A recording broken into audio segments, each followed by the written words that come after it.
Le monde n'a pas besoin de toi. Toi et moi, on disparaît demain. Dans 3 mois, tout le monde nous a oubliés. Il faut que je trouve quelque chose sur lequel, tu vois, je peux me dire, ma valeur restera là dans 10 ans.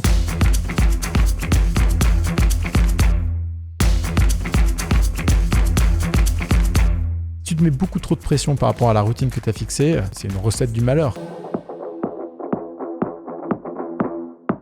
Ma femme était enceinte de notre 3e enfant. On n'avait pas d'argent de côté. Et je savais que The Family n'allait pas me payer 3 mois après. On avait un appart, l'emprunt sur le dos. Je quittais un job dans lequel ma courbe de rémunération était en croissance. La réalisation personnelle est 1000 fois plus importante que tout le reste. Le piège qu'on a, c'est que...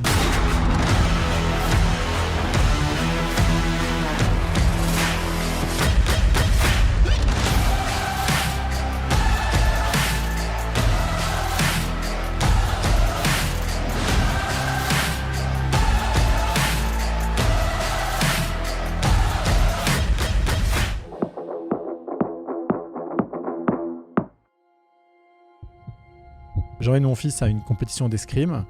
Et en arrivant là-bas, il y a un parent qui dit à son enfant « Chérie, tu sais, l'important, c'est pas de gagner, c'est de participer. » Je regarde mon fils et je lui dis « Alors en fait, c'est pas exactement ça le sujet. Bien sûr que tu viens et que c'est essentiel de participer. Mais si tu viens pas pour gagner, pourquoi tu viens ? Faut que tu viennes pour gagner. Il y a 50 gamins. T'as 49 chances sur 50 de pas être premier. Et c'est pas grave, d'accord ? Mais putain, donne ton max, quoi. Viens te battre. Moi, je vais passer 5 heures à faire mes emails, à te regarder faire ta compète d'escrime, tu vois, toutes les 20 minutes. C'est pas pour te voir faire pic-pic comme ça, tu vois. Faut y aller, quoi.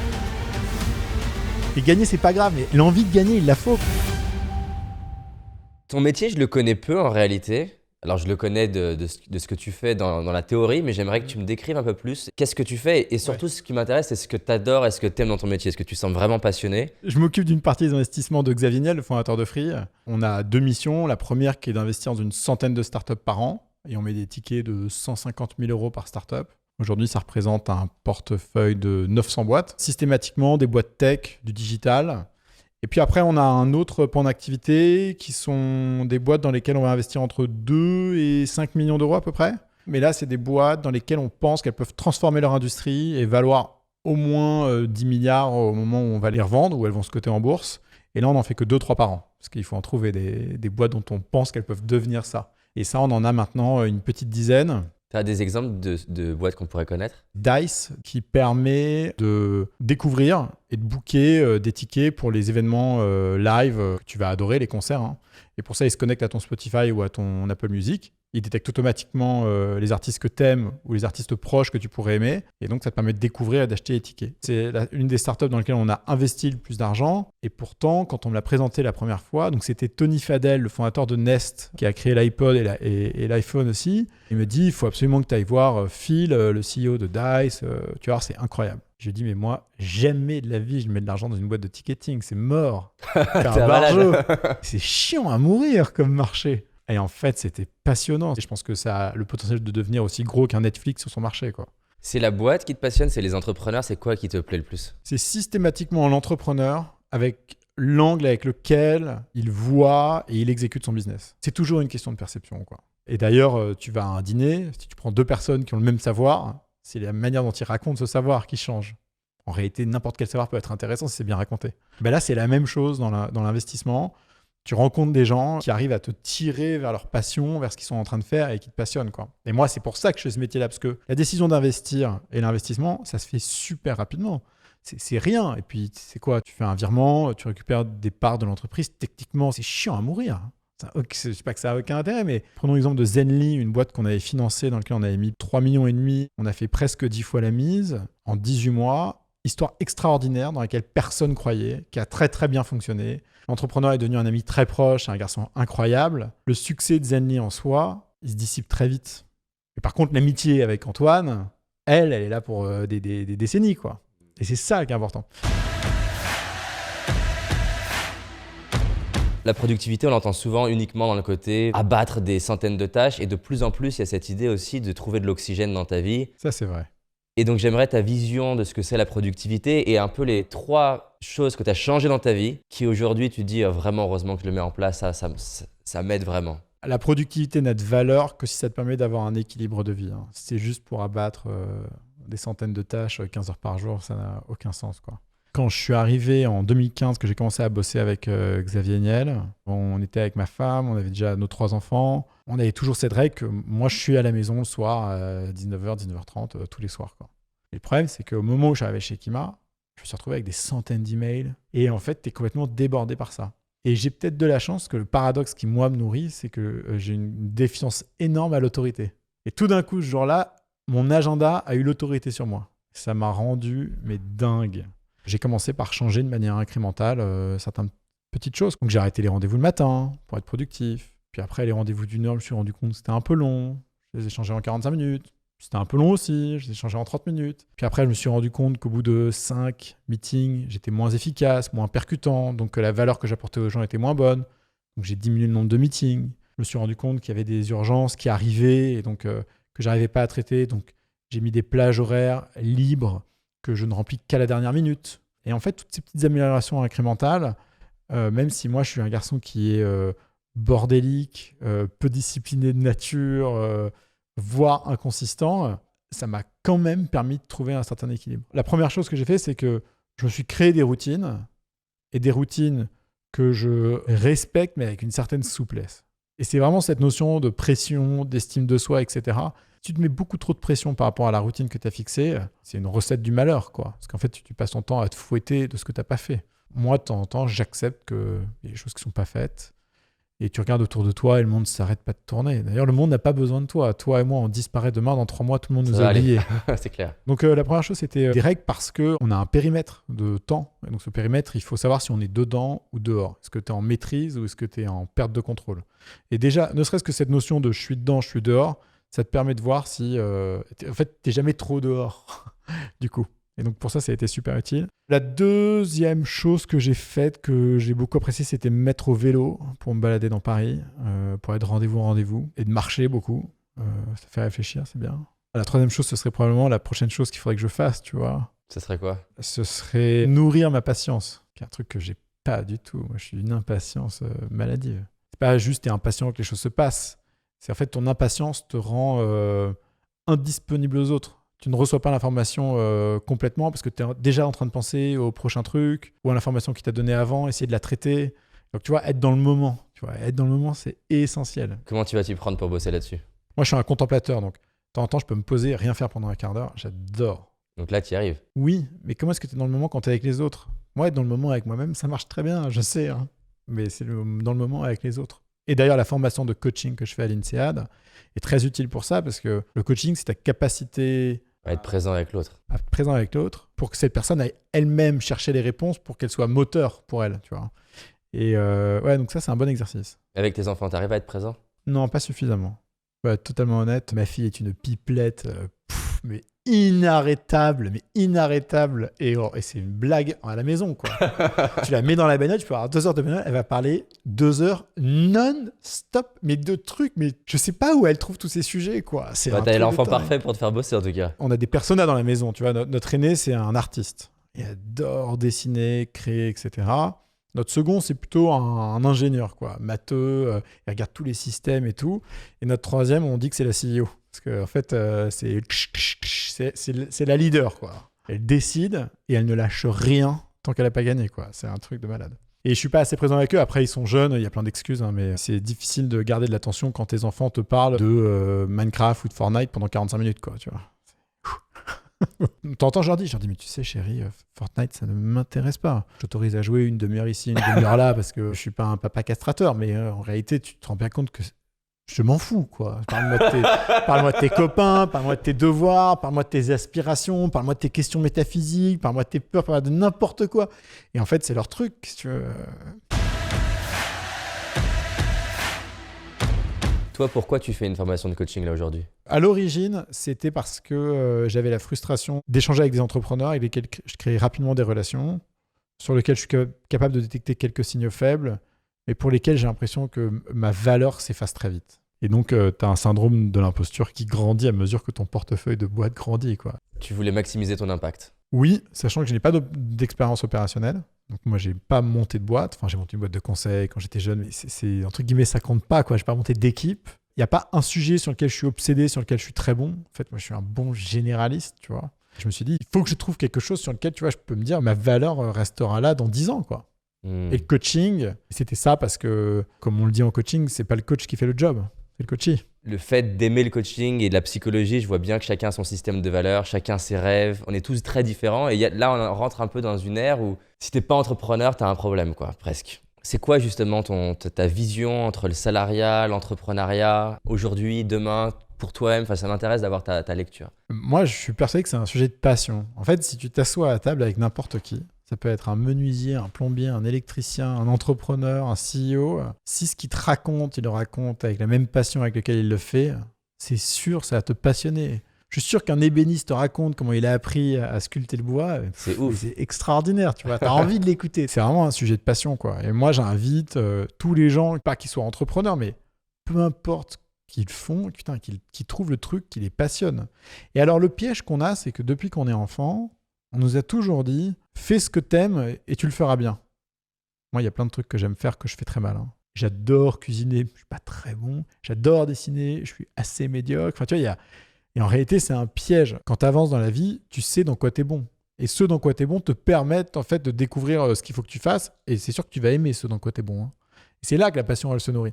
Donc moi, j'invite souvent quand je vais donner des cours à l'université où on me demande de parler du VC, je ne vais pas les bassiner pendant 2 heures avec du VC.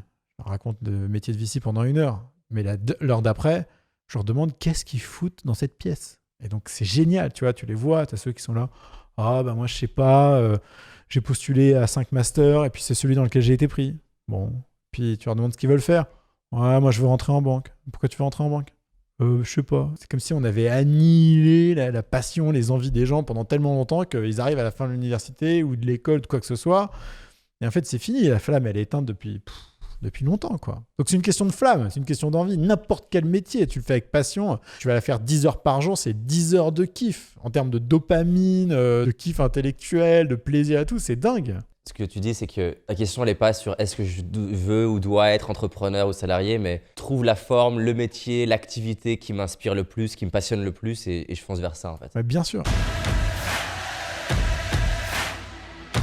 Je suis sur un projet, j'aimerais arriver à créer une application avec du coaching. Je voudrais arriver à créer des trinômes qui avancent ensemble vers leurs objectifs et dont l'application t'aide par de la gamification à faire ce qui est ton one thing du jour, toute l'année, vers tes rêves. Et effectivement, il y a cet enjeu de si j'accomplis pas mon one thing de la journée, je peux me sentir nul. Moi, combien de jours j'ai fait des listes de tâches et j'ai avancé, j'ai bossé comme un acharné, mais à la fin, je me dis je suis nul, j'ai pas réussi à faire ça. Ça serait quoi une application de comment je maintiens l'estime de soi de la personne? Moi, j'aime bien ton idée de trinôme et de créer des groupes parce que on a tous été à un moment donné en mal-être face à quelque chose et la seule chose qui peut nous aider, c'est pas nous devant Netflix, nous devant une bonne glace ou une tartine Nutella, tu vois. C'est avec quelqu'un d'autre qui est là, qui dit « Mais t'inquiète pas, ça va, il n'y a rien de grave, t'es en bonne santé ?» Ouais, regarde, tu vois, tout va bien. Et donc, c'est ces espèces de boost. Moi, ma femme est un soutien, par exemple, extraordinaire du quotidien. À chaque fois que ça va pas, je sais qu'elle est là, tu vois. Et ce sentiment de savoir qu'il y a toujours quelqu'un à côté de toi, derrière toi, qui est là pour prendre soin de toi quand ça va pas, c'est extraordinaire, tu vois. Et c'est ce sentiment de soutien qui est important. Et donc, dans ton trinôme, l'estime de soi, elle passe par le fait d'avoir confiance dans les personnes qui font partie de ce trinôme. Et ce sentiment d'appartenance fait que quand ça va pas, tu sais que tu peux appeler cette personne-là. Tu veux dire, aujourd'hui, ça va pas, etc. Et en fait, juste le fait de parler, de raconter, etc., ça te remotive, ça te rebooste. T'as pas accompli tes tâches, mais par contre, tu le vois plus comme un poids. Et ça, c'est assez incroyable. Et la difficulté, en revanche, c'est d'éviter le qui est meilleur que l'autre, qui est le leader du groupe. T'as toute la dynamique du groupe quand t'as un trinôme qui fait que c'est pas des égos. Qu'est-ce que tu regardes chez un entrepreneur, chez un projet pour pouvoir dire allez, on y va? Il y a quelques éléments qui sont essentiels. Tu as un sujet d'obsession et d'ambition. Un truc sur lequel tu es passionné et sur lequel tu vas aller très très loin. Et tu veux des entrepreneurs qui aient la gagne, qui ont envie de gagner. Et tu sais que 9 fois sur 10, ça va pas le faire parce que la compète, c'est dur. Que des Michael Jordan en puissance, il n'y en a pas, ça court pas les rues. Et au moins, il faut y mettre l'énergie, quoi. Donc ça, c'est important. Vraiment le désir viscéral de... Ouais, alors désir pur de gagner. Parce que le désir viscéral, il va te pousser à faire des choses que tu devrais pas faire. Faire attention à ça. Je vois des entrepreneurs qui ont cette hargne de gagner. Et cette rage de gagner fait que ça devient des personnages dominants, pas seulement dans leur business, mais vis-à-vis de leurs employés, vis-à-vis de leurs proches. Et donc, en fait, ça crée énormément de distorsions dans leur vie de tous les jours. Et nous, ce qu'on cherche quand on finance un entrepreneur, au-delà de cette ambition, de cette obsession, de cette envie de gagner, c'est moi ce que j'appelle une bonne balance des paradoxes. Donc, les paradoxes, c'est quoi ? C'est typiquement un bon entrepreneur, il faut que ce soit quelqu'un d'optimiste. Si t'es pas optimiste, t'es mort, tu vois. L'entrepreneur, il passe sa vie à résoudre des emmerdes. S'il n'est pas optimiste, il n'y arrivera pas. Le problème de l'optimisme, c'est quoi ? C'est que tu vois tout rose tout le temps. Ça te crée une espèce de filtre devant toi qui font que tu es en train de rater la réalité. Donc, il faut qu'il soit aussi clairvoyant qu'il soit optimiste. Et cette dualité, elle est difficile à piloter. De la même manière que tu vas chercher des gens qui vont essayer de se nourrir des apprentissages, des bouquins, des autres, de tout ce qui va passer. Mais en même temps, s'ils font aucun choix singulier, ils vont rien faire d'original. Et donc, du coup, ça va devenir un peu sans saveur. Donc, ça, c'est essentiel. Et la dernière chose, c'est sur l'exécution. Tu as besoin d'être rapide et d'être excellent à la fois. Et c'est impossible de faire les deux. Si tu vas vite, tu fais mal. Si tu fais très, très, très bien, il y a peu de chances que tu sois très, très rapide. Et les bons entrepreneurs, ils ont une balance de leur paradoxe entre l'optimisme, la clairvoyance, la singularité des choix qu'ils font et les gens dont ils récupèrent le savoir, qui est incroyable à percevoir, quoi. Et c'est ce qu'on cherche, hein. Tu sais que j'adore ça parce que le nom de ma boîte, c'est Paradoxe. Ah ouais ? Et la raison pour laquelle c'est Paradoxe, c'est parce que je crois profondément que le maître maîtrise les opposés et que c'est dans la nuance, dans la finesse d'opposer que tu excelles en fait. Bien sûr. Au début de ma boîte, j'ai fait le choix et je pense que j'ai vraiment bien fait d'être beaucoup plus sur la vélocité. Ouais. Sortir des trucs, sortir des vidéos. Choper la taille critique, hein. Ça m'a vraiment servi. Là, je suis dans une phase où je suis un peu obsédé par la qualité, l'excellence. Donc, il y a d'un côté un truc qui me passionne moi, et de l'autre côté, plus stratégique pour rentrer dans des univers où on va être plus critique. C'est intéressant. Ça vient d'où ce désir d'excellence ? Si on ne le met pas en opposition à la vélocité, mais si on cherche avant que tu commences et que tu deviennes véloce, à quel moment l'excellence est apparue dans ton parcours ? Et quelle relation tu as avec l'excellence ? Parce que c'est ça qui est intéressant aussi. Alors, je ne sais pas si c'est la réponse, mais ce qui est sûr, c'est qu'il y a un truc très ancien dans la relation avec mon père. J'ai associé excellence, qualité, avec être le meilleur. J'ai lu ce matin, justement dans le bouquin de Netflix, une étude qui est fascinante par rapport à la vulnérabilité, qui m'a intrigué. En fait, ils prennent, donc c'est 2 ou 3 groupes, qui est un groupe de contrôle. Ils prennent des personnes ils sont filmés et ils sont en train de faire un test où ils répondent à des questions. Les 2 premiers groupes, les personnes répondent quasiment à toutes les questions de la bonne manière. Le premier groupe, la personne se lève, une fois qu'elle a répondu à tout le monde, à toutes les questions, elle se lève et tu l'entends dire « Ah mince, j'ai fait tomber mon café sur moi ». Le deuxième groupe, c'est le groupe de contrôle, il se passe rien.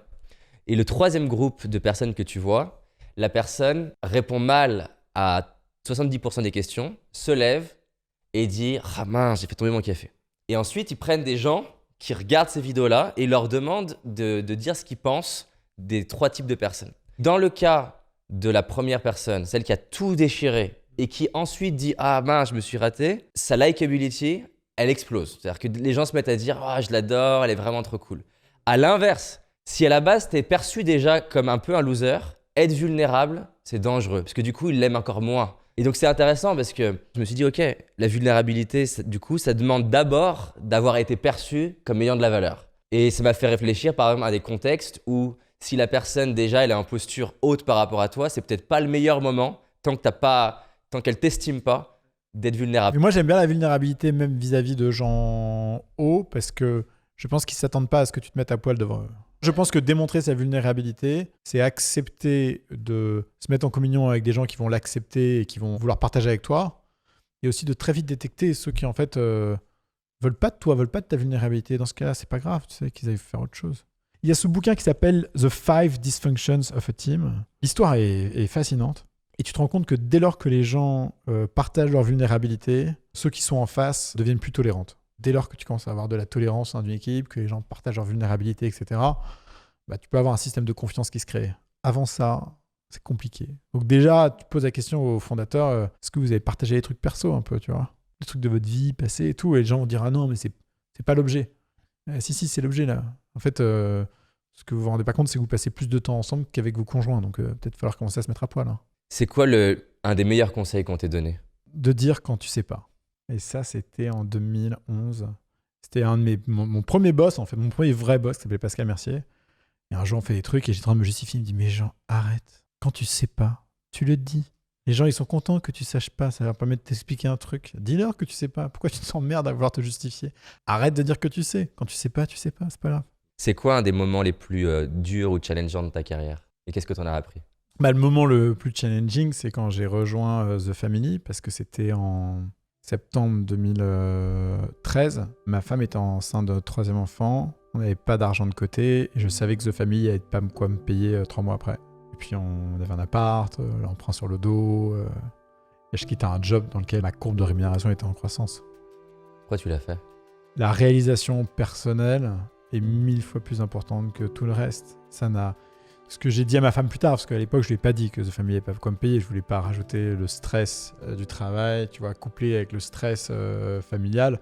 Je préférais prendre un poids sur une épaule, tu vois. Et je m'étais dit à l'époque, si ça va pas, qu'est-ce qui se passera? On va un peu se mettre sur la gueule, parce qu'elle va m'en vouloir. Puis on va aller dormir chez les beaux-parents. Puis on va revendre l'appart. Et puis je ferai autre chose. Puis c'est pas grave. Ma phrase préférée, c'est pas grave. Tu vois, tant que t'es pas mort, tant que les gens autour de toi sont en bonne santé, c'est pas grave.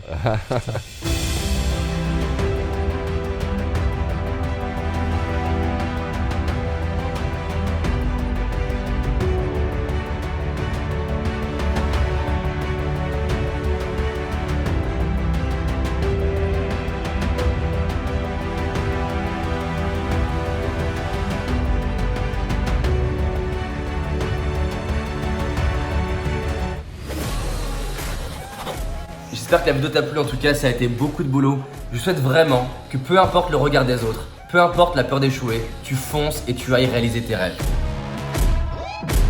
J'ai identifié 6 obsessions contre-intuitives que les gros entrepreneurs ont et qui font leurs résultats. Quand je dis gros, je parle d'Elon Musk, Steve Jobs, Jeff Bezos, Warren Buffett. Ces 6 obsessions ont permis à mon entreprise de décoller et ont permis à certains de mes clients de faire jusqu'à x10 la même année. Donc si ça te dit, tu as envie de recevoir ça, je te l'envoie dans ta boîte mail, clique juste ici et tu vas le recevoir. Fais-le maintenant car je change régulièrement de vidéos gratuites. Rappelle-toi, cette année c'est notre année et on avance ensemble.